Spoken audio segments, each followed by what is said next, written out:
What's going on, guys? This is Nate from the Scrub Academy, welcoming you to another deck profile here on the channel. Today we've got a very special deck and fun deck for me. This is my Totally Awesome Control deck. Now this deck is a water control deck based off of frogs, but also using the shark engine as well. We're going to go ahead and jump right into it. I think I'm the only one right now that I've seen. Everybody's playing sharks. Sharks is a good deck. You can really control the board with Kragan. But I'm the only one that's actually playing a real frog engine instead of just the toads. So you guess you could call this a Totally Awesome Control deck. We'll go with that. We're going to go ahead and jump right into the deck profile though. So starting it off, we are playing 3 Swap Frog. Swap Frog is obviously one of the key portions of the deck. Gets everything going for us. You want to be able to discard all those waters that you have in your deck, because every single monster in our deck is water. You can discard anything to be able to special summon this and dump a Dupe Frog or a Rodent Totem. That way you can get the engine going into your Totally Awesomes. Totally Awesomes are very important with this deck because you want to be able to negate your opponents no matter what it is, whether it be a nib, whether it be any kind of monster effect, spell effect, trap effect, doesn't matter what it is. You can negate it, destroy it, set it to your field. Works out really well. So 3 swap. Ultras because my ultis are in a different deck right now. Next up, we are playing 3 Dupe Frog. Search for the deck if you really need it to. It's going to be there to just have banish fodder for your Rodent Totem. You can special it off of your Totally Awesome, and then they have to attack into this first, which is really cool. You can dupe block them that way. And then if it's just Rubber Battle, you can go ahead and add a Swap Frog. So if you need to get to that Swap Frog, if you don't have one, you open up a dupe, you can go that route. And then finishing it up, we are playing 2 Rodent Totem. 3 is too much, 1 is too less. You don't want to get called by the grave or anything like that. Have it get banished and be out of luck with that. Moving on, we are playing the Shark Engine as well, like I mentioned before. We'll start that off. We are playing 3 of the Tuneful Princess. I feel like this is really needed in the deck. You can banish this to get to your Buzzsaw Shark and then get your engine going that way. We try to limit the amount of normal summons in the deck, just because if you normal summon the Buzzsaw Shark or the Beautiful Princess and then you get ashed, then you're sure that's why you do play the frogs, and then that way you can at least get to a toad, hopefully first, and or use that to draw out the Ash Blossom or anything like that. So 3 Tuneful Princess. Next up, we are playing 3 Buzzsaw Shark. Best shark in the deck, gets you straight to whatever you want. Literally, you can target 1 water monster you control, aka himself if you only have him. Special summon from your deck in defense position 1 fish monster at the same level as that monster, so you can literally just target him. Special summon another a fish that's level 4, and then go straight into your Kragan or anything like that. Pummet Shark, get to your Toad, whatever you really need to do at that moment in time. Next up, we are playing 3 of the Lantern Shark. Lantern Shark. If he's normal summon or special summon, you can activate the effect of special summoning 1 level 3, 4, or 5 water monster, and then from your hand. So you can go ahead and special summon off the Buzzsaw, then activate his effect, special another one, and then just keep going and rolling in that way. You can really get some crazy Xyz going that way. Next up, we are playing 3 Silent Sea Nettle. If you control a water monster, you can special summon this from your hand. You can only special summon monsters that are Xyz for the rest of the turn, and then if you want to, you can actually banish this card when it's in the graveyard and target up to 3 water monsters in the grave, and then shuffle them back into the deck. So this is really good. A lot of times you don't really use these with your sharks. I use these to reuse my frogs if I really need to, just so I have those special summons with the toad. That way I can keep those negations going.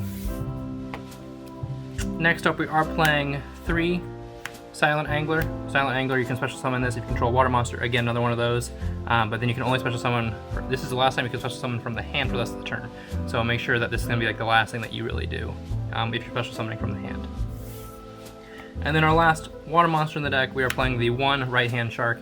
Usually I like to do Buzzsaw Shark and a Right Hand Shark, because if he's used as an Xyz material, summoning, you can go ahead and have it so it can't be destroyed by battle if this is one of the materials. So pretty good that way. We don't play any of the left-hand sharks. Right-hand shark is the only one. We only play 1 of it. Moving on to the spells, it's really minimal. We're playing the 3 White Mirror. So White Mirror, you can target 1 level 4 lower fish monster in the graveyard, special summon it, and then you can add 1 to your hand from the deck with the same name as that one. So a really good way to reload your hand. You can special summon a Buzzsaw, add a Buzzsaw, and you have that for the next turn. Then you can just activate the Buzzsaw on the field's effect, and then start going that way. If you haven't already normal summon, you can normal summon the other Buzzsaw, or you can summon a Lantern, or you can do whatever you need to do at that moment in time. And then the last spell in the deck is just the 1 Pot of Desires. It's down to 1, so you only need 1. Good thing about this is you can't draw into a Pot of Desires after banishing your 10 and then drawing 2. You can't draw into another Pot of Desires. I did that way too many times when it was at 2. When it was at 3 all the time, so having it at 1 isn't that bad of a thing in my opinion. If you need it, you got it, hopefully.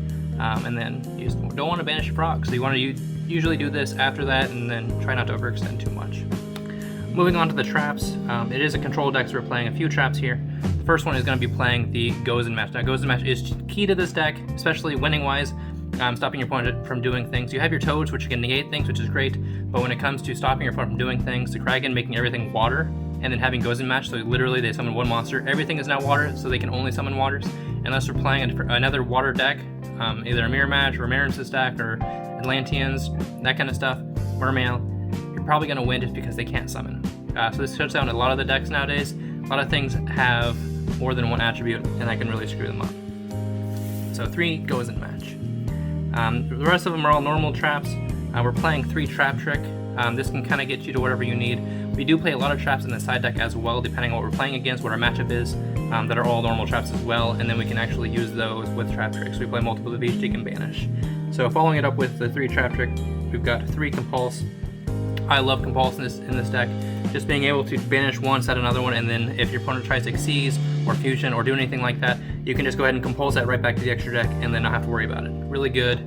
Doesn't destroy, so it doesn't worry about any like graveyard effects or anything like that. Just sends it on back, says see you later. And then we are also playing 3 Impermanence. This can be effective when you're going second, so you can stop your opponent from doing things on their turn, but at the same time you can banish one to Trap Trick and then set one to your field if you think that you are going to need that effect negation during their turn.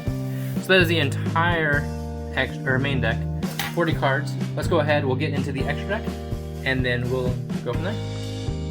Alright, so let's go ahead and jump into the extra deck real quick. We're going to start off with the namesake of the deck, which is your 3 Totally Awesome. Totally Awesome, obviously, is one of the best cards in the extra deck. Just being able to special summon other frogs, which is literally the reason why you have those other frogs in your deck. Special summon your swap, then you have that for a negation effect, but you can also dump your dupe, your Rona, whatever you need, and then from there you can be able to make others by banishing the dupe, special the Rona, make another Toad, have all these negations on the field, and they literally can't do anything. The best part about this is every single card in your deck is water, every monster anyway.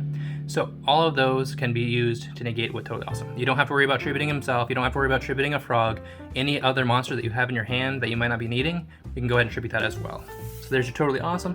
Best card, in my opinion, namesake of the deck, Totally Awesome Control. Next up we have the 3 number 4 Stealth Kraken. Stealth Kraken is really good as well. This comes into the control portion of the deck because while he's on the field, all other monsters are considered water monsters.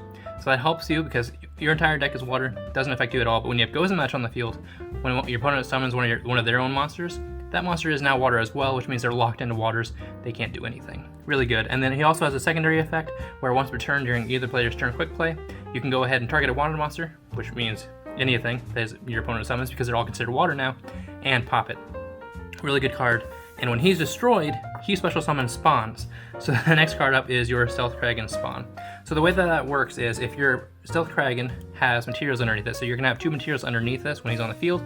If he gets destroyed, you'll special summon 2 Krakens, spawns, so 2 of these guys, and then attach the materials that were on your Stealth Kraken to your spawns. So each one of them will get one of the materials, and then once per turn during the main phase quick play, you can destroy 1 water monster your opponent controls. Unfortunately, these don't actually make your opponent's monsters water, but what you can do, which I figured out later on, is you can actually just attack into something, destroy your own Stealth Kraken, and then the material for this guy actually comes back and special summons a spawn with that material. So then everything now is water again, so then you get 2 pops. So really cool way that works. So those are your Stealth Krakens and your Stealth Kraken spawns. Next up, we are playing the 2 Bahamut Shark. Bahamut Shark is just a quick way to get into your Toad if you need to, thinking that they have a negation on somewhere in their hand, whether it be a nib or anything like that. You can stop an Ash Blossom, you can do really whatever you need to, as quick as you can get into a Toad right there. What I like to do after that is because he can't attack, you can overlay right into your Drill Driver Vespinato.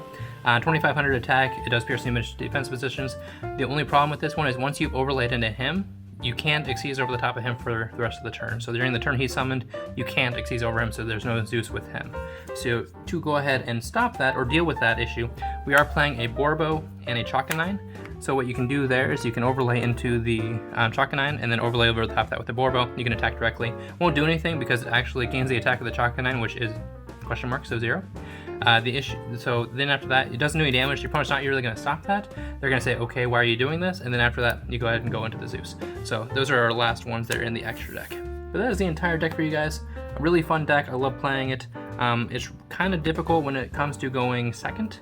So going first, you're probably going to win most games as long as you win the dice roll. So make sure you win those dice rolls. Make sure you stack those dice. Do whatever you need to do.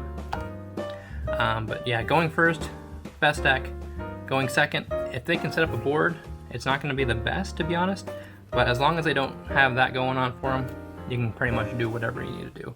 But that is all I've got for now, guys. Thank you so much for watching. If you did enjoy this deck profile, if you thought it was awesome, make sure to hit that like button for me. If you have not already, make sure to hit that subscribe button. We are aiming for that 1,500 subscriber goal by the end of June, I want to say right now, is where we're aiming for that.